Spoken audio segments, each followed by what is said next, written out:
reprend les bases classiques phylogétiques du membre supérieur avec les différents secteurs au niveau de l'extrémité d'une nageoire. Le reptile, où on voit apparaître, ça c'est très amusant, chez le reptile, les 5 rayons qui resteront propres à l'évolution humaine. 5 rayons qui vont persister alors que le membre se sagittalise, vous le savez bien. La baleine qui aura elle aussi au niveau de sa nageoire thoracique 5 rayons, bien sûr le chat avec l'apparition des griffes, et chez l'homme, ce qui est intéressant, c'est dans l'évolution, dans la croissance, c'est qu'en fait la région anatomique du poignet n'existe pas. Vous savez tous que quand vous parlez de votre poignet, vous parlez des plis de votre poignet entre la main et l'avant-bras. Le poignet est une région anatomique qui ne se voit pas chez l'homme. Le poignet, ça se délimite avec 2 travers de doigts au-dessus et 2 travers de doigts en dessous des plis du poignet, c'est-à-dire 8 cm en tout de part et d'autre des plis du poignet. C'est intéressant car le poignet est une région anatomique qui est, sur le plan fonctionnel, très importante, qu'elle offre 3 degrés de liberté avec la prosupination, et que le poignet, vous allez voir, est un compromis parfait entre une bonne mobilité et une bonne stabilité, qui fait que dès que vous préparez un mouvement avec votre main, eh bien évidemment, le poignet se bloque et devient hyper stable, alors que quand on reste souple, le poignet reste très mobile. Cette notion de stabilité, dès qu'un mouvement s'annonce, est propre à l'anatomie. Il y a des rotations au niveau du poignet, mais elles sont automatiques. Pourquoi? Le poignet n'a pas besoin de rotation, car il a la prosupination. La prosupination, ce sont les rotations du poignet. Donc la prosupination de l'avant-bras suffit à supprimer les rotations du poignet. Le poignet, c'est la prise de précision très fine, très intelligente, et la prise de force pour les objets très lourds. Les bases osseuses du poignet sont très faciles à comprendre sur une vue ventrale où on voit la première rangée des os du carpe, je vous rappelle, le scaphoïde, le lunatome, le trichétrome, le pisiforme, puis ensuite le trapèze, le trapézoïde, le grand os capitatum et l'os crochu ou amatome. Ce qui est intéressant de montrer dans le poignet, c'est cette notion d'axe passant par le 3e doigt. L'axe d'un poignet, c'est le 3e doigt. Et les centres de rotation supérieurs qui passent par le lunatome, inférieurs par le capitatum, en sachant que la somme des centres de rotation du poignet passe par l'interligne entre lunatome et grand os. Bien sûr, le scaphoïde est important, le lunatome aussi, le trichétrome tout aussi, le pisiforme, vous le savez, le trapèze, le petit trapézoïde, le grand os, capitatum, et l'os crochu ou amatome. Ce qui nous apparaît à vous, pour les étudiants fondamentaux dans les bases osseuses, c'est de comprendre que le poignet est tout entier ouvert vers la flexion et l'adduction. Il est ouvert en adduction parce que la surface radiale est inclinée comme ça en bas et en dedans à 25 degrés, ce qui fait que vous aurez bien plus de mobilité. Et si vous regardez votre main et que vous la penchez du côté ulnaire, vous verrez qu'elle penche beaucoup plus facilement en ulnaire qu'en radial. On est bien plus performant en adduction qu'en abduction du poignet. C'est encore plus vrai en flexion, il y a un décalage entre les styloïdes radial et ulnaire de 2 cm, et quand vous regardez un poignet de profil, c'est encore plus vrai. Et ce qui est très intéressant, c'est ce défaut de hauteur du lunatome qui est plus large en avant qu'en arrière, ce qui fait que le lunatome aura toujours tendance, dans les traumatismes du poignet, à se luxer en avant. Et cette luxation antérieure du lunatome se traduira par une luxation postérieure du reste du carpe, ce qu'on appellera une luxation rétrolunaire du carpe. Vous le voyez bien, le semi-lunaire, le lunatome peut se luxer très facilement en avant, et le poignet tout entier passer en arrière du lunatome, ce qu'on appellera une luxation rétrolunaire du carpe. Sur une vue de profil, on voit que le poignet est ouvert plus en ventral qu'en dorsal, de 10 degrés, ce qui fait que vous serez plus performant en flexion qu'en extension dans un poignet. La coupe du poignet est bien connue. Vous savez que la coupe du poignet, c'est ce qu'on appelle la coupe du canal carpien. Le canal carpien, c'est cet espace dans lequel on passait l'ensemble des tendons fléchisseurs. Cet espace qui est limité par le ligament annulaire qu'on appelle le rétinaculum des fléchisseurs, sous lequel passera le fléchisseur radial du carpe, mais aussi, surtout, le nerf médian qui peut se coincer. Vous avez tous autour de vous une personne âgée, une tante, une grand-mère qui vous a fait un syndrome du canal carpien, c'est-à-dire une compression du nerf médian sous le rétinaculum des fléchisseurs, avec de l'autre côté, du côté du pisiforme, le paquet vasculo-nerveux ulnaire avec l'artère et le nerf. Ce qui m'apparaît à moi important dans ces bases osseuses, dans ces bases articulaires du poignet, c'est surtout cette notion fondamentale de structure ligamentaire. Non pas tant la capsule et la synoviale du poignet qui est commune, vous savez que toutes les articulations du carpe ont la même synoviale et la même capsule, mais surtout l'appareil ligamentaire. Non pas le ligament triangulaire, que vous connaissez bien, le disque articulaire de la radio-cubitale, la radio-ulnaire inférieure, non plus que le ligament collatéral médial, qui vient s'insérer comme ça et inclure le pisiforme, ni le ligament latéral externe, ou collatéral latéral, qui vient ainsi renforcer et qui fait des entorses du poignet quand vous distendez tel ou tel système ligamentaire, ni les ligaments intermétacarpiens, que surtout les ligaments interosseux. Ces ligaments interosseux sont inclus dans la synoviale, ils flottent dans le carpe, ils relient tous les os ensemble. Et ce que je voudrais vous montrer là, et qu'il faudrait bien que vous arriviez à comprendre, c'est que les os des rangées sont liés les uns aux autres, mais pas les rangées entre elles.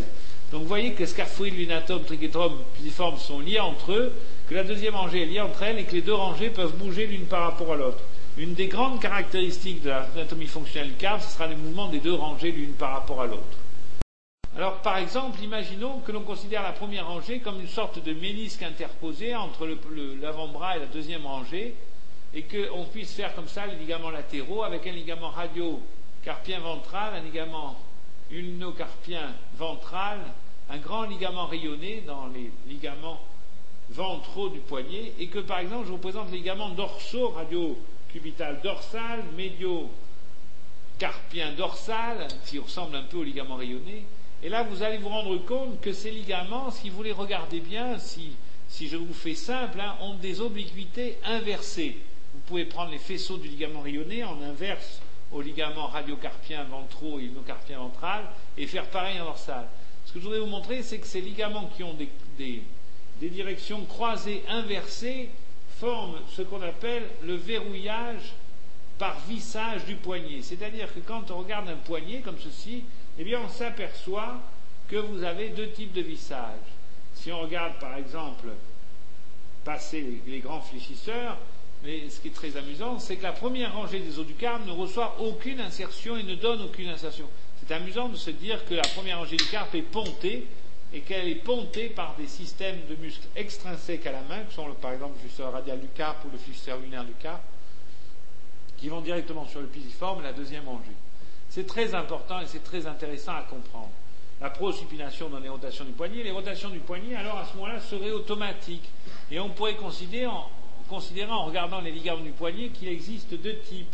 Soit un vissage horaire qui se ferait en flexion-abduction, alors c'est pas facile de comprendre ce dessin. Soit un vissage anti-horaire en extension adduction. Ce que je voudrais vous dire, c'est qu'à partir du moment où vous mettez votre poignet en compression, c'est-à-dire quand il est complètement lâché, il est tout mou. Mais dès que vous faites un mouvement avec vos doigts et que vous serrez vos doigts, votre poignet devient raide et il est verrouillé, il est solide. Pourquoi? Parce que à ce moment-là, les muscles qui sont autour du poignet, que sont les fléchisseurs radiales du carpe, les fléchisseurs lunaires, les extenseurs, ils mettent le poignet en compression. La deuxième rangée vient s'impacter dans la première rangée. Et c'est ça qui m'intéresse de vous montrer. C'est le fait que les deux rangées s'impactent l'une dans l'autre avec un vissage qui crée un verrouillage qui stabilise le poignet. Pas facile à comprendre. Et selon le mouvement, horaire ou anti-horaire. C'est très intéressant parce qu'en fait, c'est l'astuce qu'a trouvé la nature pour passer d'un poignet qui est très très mou, et vous pouvez avoir votre poignet très très mou et très ample et très mobile. Et dès que vous avez une prise et dès que vous allez prendre quelque chose dans la main, et vous allez voir, votre poignet devient rigide, stable et particulièrement solide. Cette notion est très importante et on pourrait dire qu'il existe en fait par compression, dès qu'il existe une mise en compression, un autoblocage de l'articulation médiocarpienne par un vissage hélicoïdal qui est un simple jeu de glissement entre les deux rangées du carpe. Ce vissage constitue une rotation automatique en compression qui explique la perte des rotations, celle-ci étant automatique. La perte des rotations est compensée largement par la prosupination de l'avant-bras, vous l'avez compris.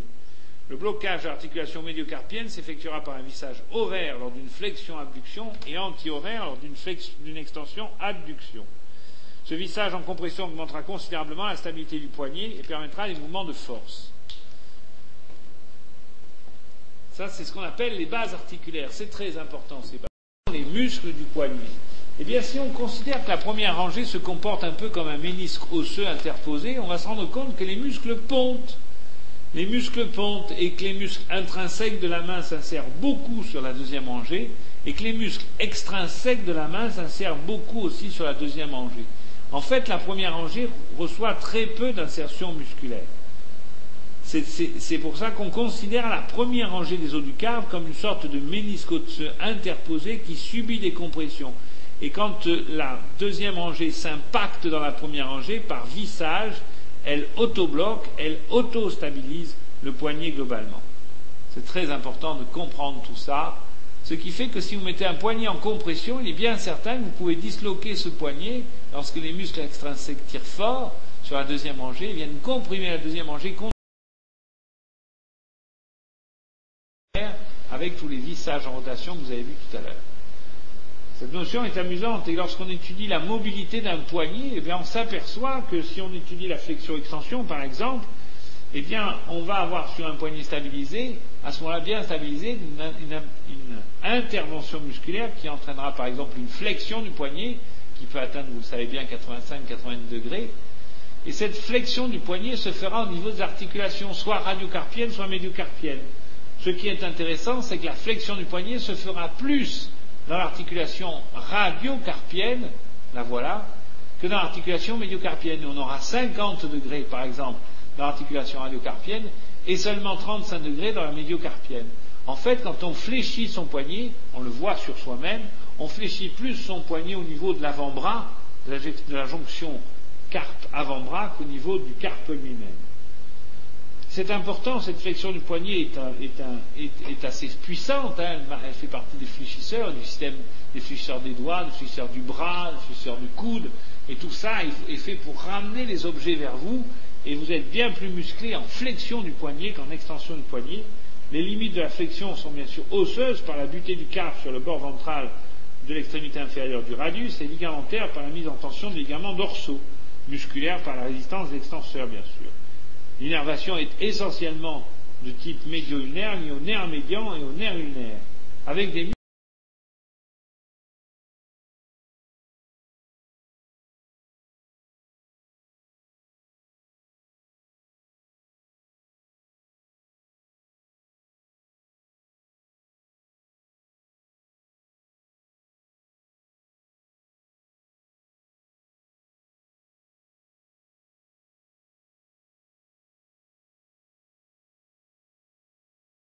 par exemple, qui fléchissent le poignet, sont des muscles qui sont extrêmement puissants. Le fléchisseur, j'aimerais bien qu'il arrive maintenant, les fléchisseurs du poignet sont surtout le fléchisseur radial du carpe, je vais vous le montrer de l'autre côté, le fléchisseur radial du carpe et le fléchisseur ulnaire du carpe. Vous avez deux fléchisseurs dans le poignet, radial qui se termine sur le deuxième et le troisième, et ulnaire qui se termine sur le pisiforme, vous le savez, sur l'amatome et sur la petite diapophyse styloïde du cinquième métacarpien.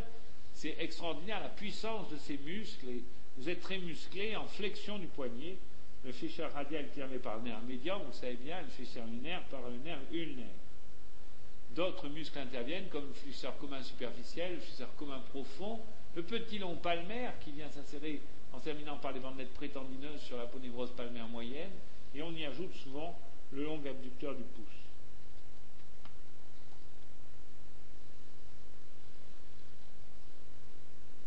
Alors on parle d'un effet très connu et très classique qui s'appelle l'effet ténodèse. Qu'est-ce que c'est que l'effet ténodèse? Il n'est pas forcément facile à comprendre, mais vous pouvez le faire vous-même. Si vous posez votre main droite sur votre table devant vous, et que cette main, vous la fermez très fort, regardez, une fois que vous fermez très fort vos doigts, vous serrez vos doigts très fermés dans votre main, regardez votre poignet, il est légèrement en extension. La flexion des doigts entraîne une extension du poignet. Et étendez tout d'un coup très droit vos doigts. Dès que vous tendez vos doigts et que vous écartez très fort vos doigts et que vous les tendez très fort, votre poignet passe en flexion. Il est amusant de constater que l'extension des doigts entraîne une flexion du poignet et la flexion des doigts entraîne une extension du poignet. C'est ce qu'on appelle un effet ténodèse. C'est un effet qui est lié au tendon des fléchisseurs des extenseurs. En fait, lorsque vous fermez très fort vos doigts, la tension sur les tendons des fléchisseurs des doigts vous met le poignet en extension et inversement dans l'extension des doigts. Cet effet ténodèse est très important à comprendre, il sert beaucoup aux tétraplégiques pour prendre les objets par exemple. poignet.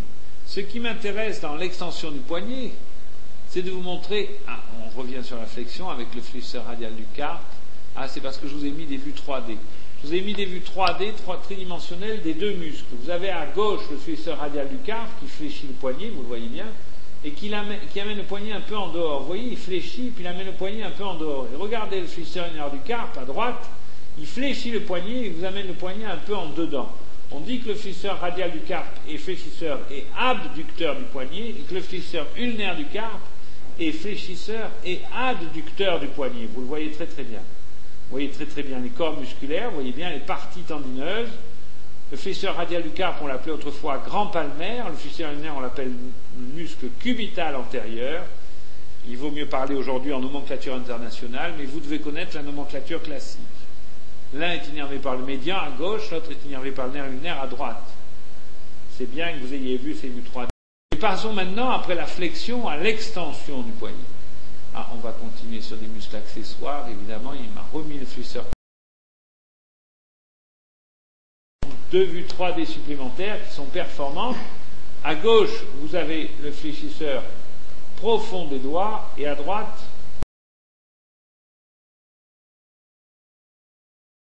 continuons avec l'extension du poignet. L'extension du poignet est un mouvement qui va vous mettre la main en arrière de l'axe de l'avant-bras. Son amplitude sera aussi de 85 à 90 degrés en cas de laxité, pas de problème, tout le monde le comprend, avec une mobilité qui sera toujours inférieure à la flexion, cependant, quand même. Et bien évidemment, le transfert de mobilité se fera plus dans la médiocarpienne que dans la radiocarpienne. C'est l'inverse de la flexion. Vous voyez, quand vous mettez votre poignet en extension, le mouvement se passe plus dans la médiocarpienne pour 50 degrés que dans la radiocarpienne pour 35. C'est la flexion inversée des angles. En fait, lorsqu'on veut raisonner en termes d'extension du poignet, on se rend compte qu'on a une foule de muscles, mais ces muscles sont peu puissants. En flexion, il y a peu de muscles puissants. En extension, il y a beaucoup de muscles peu puissants, comme l'extenseur ulnaire du carpe, qu'on appelait autrefois le cubital postérieur, le court radial, ou court extenseur radial du carpe, et le long radial, ou long extenseur radial du carpe. Voici les muscles extenseurs du poignet. On considère souvent des muscles complémentaires. Voilà par exemple l'extenseur ulnaire du carpe, très joli. Vous voyez qu'après une extension du carpe, il amène le poignet en dedans. On dit qu'il est extenseur et adducteur du carpe. C'est l'extenseur ulnaire du carpe parce qu'il est du côté ulnaire, bien sûr. Et je vous ai mis à côté les radiaux, c'est-à-dire les muscles extenseurs du carpe proprement dit, le long et le court radial, qui viennent s'insérer, comme vous le voyez, de façon relativement simple. Voilà par exemple le long radial.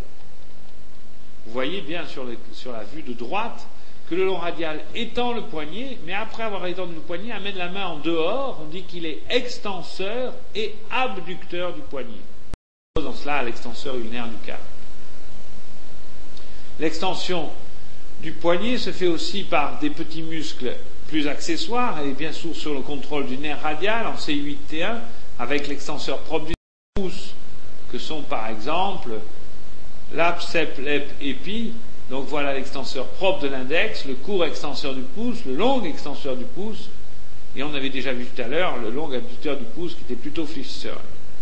Donc l'extenseur propre de l'index, vous voyez le court extenseur du pouce qui étant la première phalange et le long extenseur du pouce qui étant la deuxième phalange du pouce. Tous ces nerfs par le nerf radial en C8 et T1.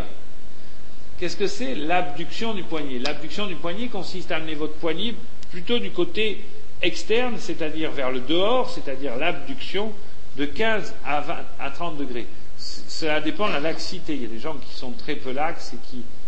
On dit que la répartition de l'abduction se fait entre la radiocarpienne, où elle est faible, à 5 degrés, et la médiocarpienne, où elle est plus importante, à 10 degrés. Pourquoi elle est faible? Parce que la styloïde radiale gêne l'abduction pour la première rangée des os du carpe, comme vous vous en doutiez.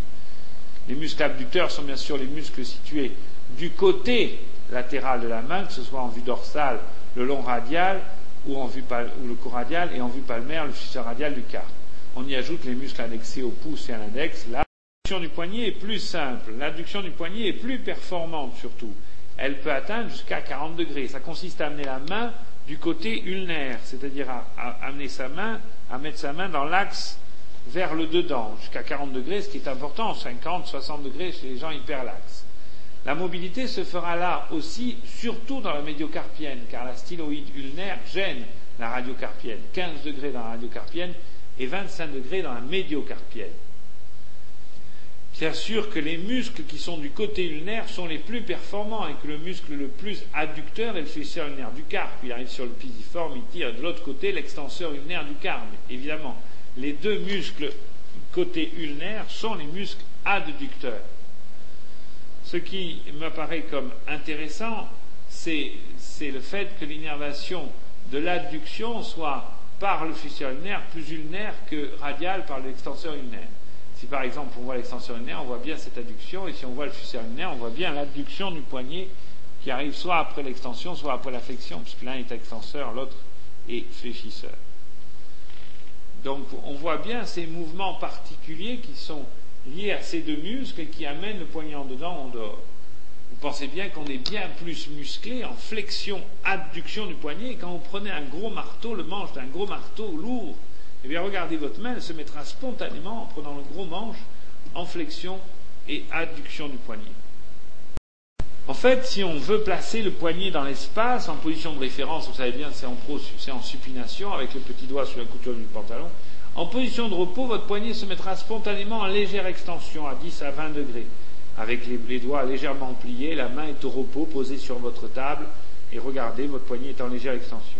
Et d'ailleurs, cette position de repos doit être respectée dans les positions d'immobilisation, et un plâtre, s'il se fait en prosupination indépendante, avec le pouce au zénith, doit toujours se faire avec une légère extension du poignet de 10 à 20 degrés, qui est la position très proche de la position de repos d'équilibre de tension des ligaments et des muscles, fléchisseurs et extenseurs.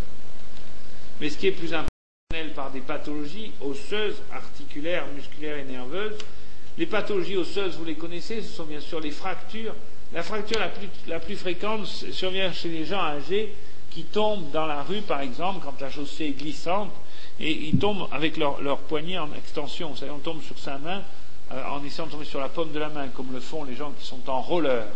Et vous savez qu'aujourd'hui, quand on fait beaucoup de roller, on met des protections du poignet. Il y a tellement de fractures du poignet en surf de ski ou en roller qu'aujourd'hui, on leur a mis des protections métalliques qui protègent l'extension du poignet.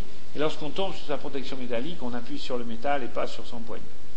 En fait, ces fractures en hyperextension du poignet sont les fractures les plus fréquentes chez les gens âgés ostéoporotiques. C'est la fracture simple de l'extrémité inférieure du radius, qui s'appelle la fracture de poutre-colle, auquel peut s'ajouter ou non une fracture de la styloïde ulnaire, et qui réalise ce qu'on appelle un aspect en dos de fourchette du poignet par le déplacement, qui vont justifier les réductions sur l'anesthésie générale et des plâtres. On y ajoute souvent les fractures du scaphoïde, sont plus rares chez des sujets plus jeunes.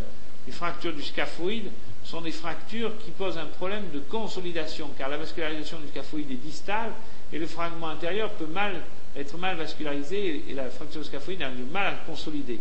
Fracture scaphoïde, vous savez, vous le verrez dans la rue, ce sont des plâtres qui prennent le poignet et qui prennent la colonne du pouce presque jusqu'au bout du pouce. Le pouce est tout entier plâtré parce que le scaphoïde fait partie de la colonne du pouce. Et en fait, vous les reconnaîtrez, il faut les laisser plâtrer longtemps, 2 mois pour que ça consolide. Bien donc différent de la maladie de Kienbock, MK, qui est la nécrose du lunatome, nécrose du sillon lunaire qui peut survenir dans certains traumatismes du poignet et qui amènera à la mise en place de petites prothèses en silicone qui remplaceront le lunatome. Sur le plan des bases articulaires, ce qui est intéressant, ce n'est pas tant les entorses du poignet, on peut se faire une entorse interne, une entorse externe, en ski, vous savez, que surtout les luxations périlunaires. C'est-à-dire, en fait, je vous l'ai dit, le lunatome a tendance à se luxer en avant, et le carpe a passé derrière le lunatome. On appelle ça les luxations rétrolunaires du carpe. On parle plus de luxation rétrolunaire que de luxation du lunatome. La radiographie de profil permet de faire le diagnostic quand on voit le lunatome luxé en avant et le grand os passer quasiment au contact du radius. Il faut savoir que souvent l'articulation radio-scaphoïdienne peut s'user dans l'arthrose et on a des arthroses radio-scaphoïdiennes qui surviennent souvent chez des gens âgés.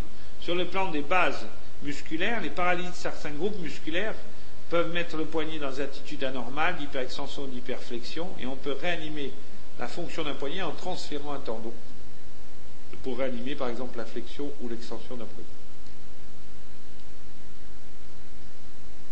Sur le plan des bases nerveuses, la pathologie la plus importante pour moi est le syndrome canalaire. Le syndrome canalaire est double au poignet. Ça peut être un syndrome canalaire du canal carpien ou un syndrome canalaire du canal de Guyon. Certaines personnes âgées ont des pathologies qui associent les deux syndromes canalaires.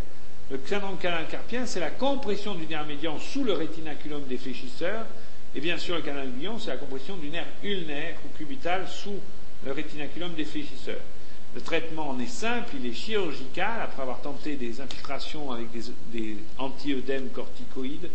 Et chirurgicalement, le chirurgien va sectionner et réséquer le rétinaculum pour que le nerf médian puisse respirer. La récupération, vous savez, ce sont des gens âgés qui se plaignent d'être réveillés la nuit par des douleurs dans les doigts. Le syndrome carpien ne touche toujours que les 3 premiers doigts, le pouce, l'index et le majeur. Si votre grand-mère vous dit « je me réveille la nuit, je remue ma main parce qu'elle me fait mal au bord du lit pour que la douleur passe », et mais tu sais, la douleur, elle me prend aussi le 4e et le 5e doigt, vous êtes tout en droit de lui dire, eh bien, non seulement tu as un canal carpien, mais en plus tu as un canal de Guyon. Il faudra dire au chirurgien qu'il libère les 2 canaux. Cette pathologie est extrêmement banale, et vous savez que le syndrome du canal carpien est une des interventions chirurgicales les plus simples et les plus pratiquées, dont l'efficacité thérapeutique est tout à fait formidable. Comment conclure? Eh bien, en fait, la conclusion, c'est que le poignet est quand même une articulation un peu magique. On le verra avec les doigts, et plus on va aller arriver dans la main, plus on verra que c'est magique. C'est-à-dire que vous êtes capable d'avoir une mobilité du poignet tout à fait incroyable, et vous avez vu les grands peintres faire de la peinture avec un poignet très très souple, et vous pouvez avoir un poignet très souple. Quand vous écrivez, votre poignet reste très très souple. Et en même temps, juste après avoir écrit de longues pages, où votre poignet est resté très souple, eh bien vous allez prendre une grosse hache, une machette pour aller travailler, et bien évidemment la prise d'un objet lourd et puissant vous donnera une prise de force du poignet. Donc le poignet a vraiment 2 manières de travailler. Soit avec le poignet, vous prenez avec les 2 premiers doigts, le pouce et l'index, des choses très fines et très légères, et votre poignet reste très souple avec une grande mobilité.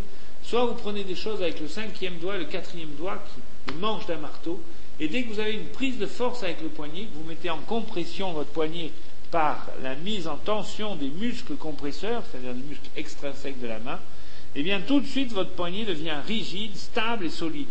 Ce verrouillage du poignet en compression, c'est la base du poignet. C'est-à-dire qu'en fait, on pourrait dire que l'articulation médiocarpienne résume l'anatomie fonctionnelle du poignet. Il faut bien retenir une chose, c'est que le poignet est fragile en extension et en torsion, que si vous tombez sur votre poignet avec la main en extension, vous allez vous faire du mal. Et qu'il faut absolument s'équiper de protection, de renforts métalliques, d'attelles de poignet, lorsqu'on fait par exemple des sports comme le roller. Le roller est un sport qui est à la mode. À Bordeaux, on a des groupes d'une centaine de rollers qui se déplacent dans la ville la nuit, et la traumatologie des rollers est devenue importante. Vous savez qu'ils portent des protections au niveau des coudes et des genoux, mais ça ne suffit pas, il vous faut aussi une protection au niveau des poignets. Quand on prend des leçons, par exemple, pour apprendre à faire du surf des neiges, et qu'on sait que le surf des neiges, vous avez les 2 pieds qui sont fixés à la planche, quand vous tombez souvent vers l'avant, et vous mettez vos bras pour vous protéger. Il ne faut pas mettre vos poignets en extension. Le moniteur vous apprendra à fermer vos mains et à mettre vos poignets, les mains fermées, les doigts repliés dans le poignet, pour tomber sur la neige avec un poignet en extension. Car si vous tombez avec un poignet ouvert en hyperextension, vous allez vous blesser avec une entorse, voire une fracture du scaphoïde. C'est dire à quel point il faut savoir protéger un poignet, ce d'autant plus que celui-ci n'est pas en train de prendre un objet lourd et que vous êtes en train de tomber au sol, parce qu'il sera d'autant moins stable que vous ne serez pas en termes de prise. Et quand on tombe au sol en surf, de ski, il faut fermer ses doigts, plier ses doigts dans sa main et tomber sur ses doigts plutôt que sur son poignet grand ouvert, car on va se le léser. La protection du poignet devient fondamentale dans certains sports à la mode aujourd'hui.